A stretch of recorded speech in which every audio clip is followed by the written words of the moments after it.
minhas promessas não irei falhar, vindo as tempestades a me consternar.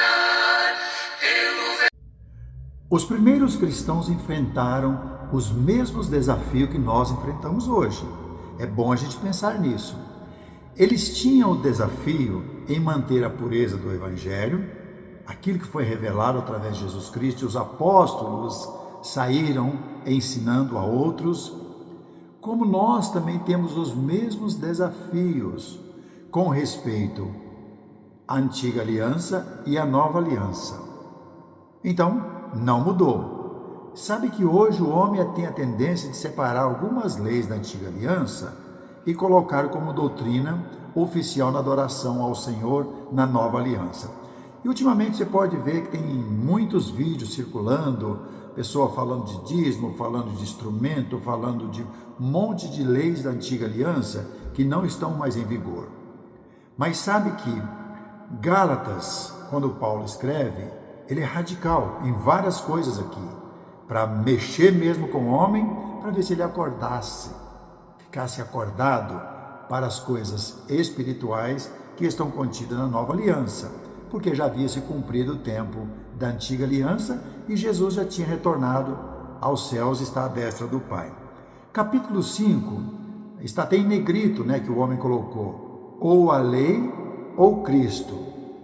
A lei não dá para ninguém segui-la, porque não tem sacrifício de animais, entendemos que Jesus é o sacrifício perfeito, não tem mais o templo em Jerusalém, porque lá foi o lugar escolhido por Deus para adorar a Ele, e se sabe que uma vez por ano todos os judeus iam para aquele local, levando as suas ofertas, o sacrifício e daí por diante, Também, mesmo que a pessoa consiga guardar uma ou duas leis, Tiago capítulo 2, versículo 10, se ele tropeçar em uma, ele é culpado de todas as leis.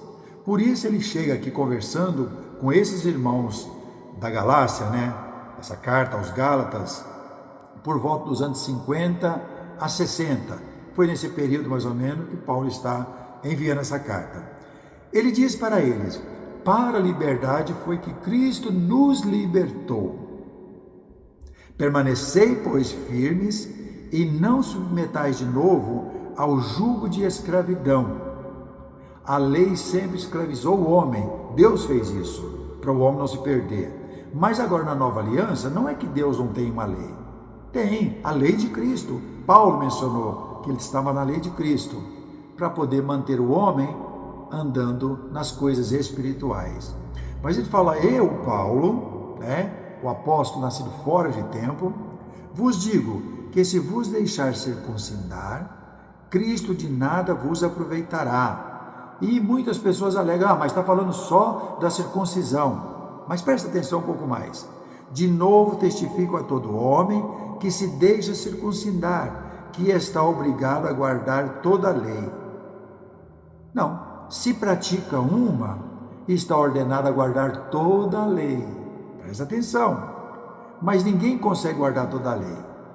Aí, Tiago 2,10, se você tropeça em uma, é culpado de todos. Então vai ser condenado. De Cristo vos desligastes, vós que procurais justificar-vos na lei da graça, você caiu. Então, se você justifica no instrumento, está justificando que é melhor para adoração e tal, se você justifica no dízimo, se você justifica em algum tipo de doutrina errada, você caiu da graça. Da graça você caiu, está longe de Cristo. Porque nós, está dizendo os cristãos do primeiro século, pelo Espírito aguardamos a esperança da justiça que provém da fé. A esperança da justiça que provém da fé e não da lei. Porque em Cristo Jesus, nem a circuncisão, nem a incircuncisão tem valor algum, mas a fé que atua pelo amor. O amor de Deus para conosco, e pela fé nós amamos a Deus, que por amor de cada um de nós, deu seu Filho unigênito. E por amor a Deus, nós deixamos nascer uma fé em nosso coração e essa fé é baseada no Evangelho. Ele fala um pouco mais. Vós corri bens, vocês estavam correndo bem, fazendo bem, quem vos impediu de continuardes a obedecer à verdade? Quem está realmente induzindo vocês a voltar a práticas da lei? É alguém ganancioso que diz que pode praticar isso, que tudo vem de Deus? Preste bem atenção no que Paulo está falando. Aí ele diz no versículo 8, esta persuasão não vem daquele que vos chama. Quem está persuadindo vocês a praticar alguma lei não vem de Deus e nem de Cristo. Vem de um adversário de Deus, que está induzindo vocês a voltar às práticas de algo, de uma aliança que já foi cumprida com a morte de Cristo. Ele, Jesus, é o cumprimento da lei. Aí ele diz no versículo 9, um pouco de fermento leveda toda a massa. Uma lei, uma prática da antiga aliança que é induzida a colocar na igreja, levedou toda a massa. Você já parou e pensou nisso?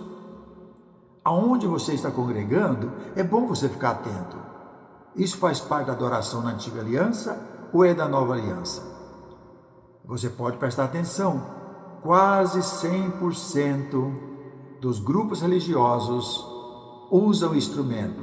Essa prática do instrumento vem da antiga aliança, porque na nova aliança você não acha nenhum versículo que te dá a base para acrescentar o instrumento na adoração.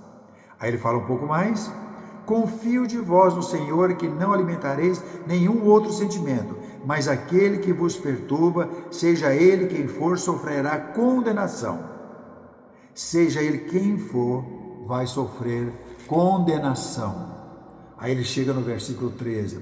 Porque vós, irmãos, fostes chamados à liberdade, saiu de debaixo da escravidão da lei e agora vocês são livres para servir em espírito e em verdade. Porém, não useis da liberdade para dar ocasião à carne. Sede antes servos uns dos outros pelo amor. Porque toda a lei se cumpre em um só preceito, a saber, amarás o teu próximo como a ti mesmo. Então, ele conclui falando que vocês foram chamados à liberdade para não ficar no jugo da escravidão, de preceitos da carne. Então vocês devem enxergar isso e não volte para buscar aquilo que Jesus veio e cumpriu inteiramente numa cruz.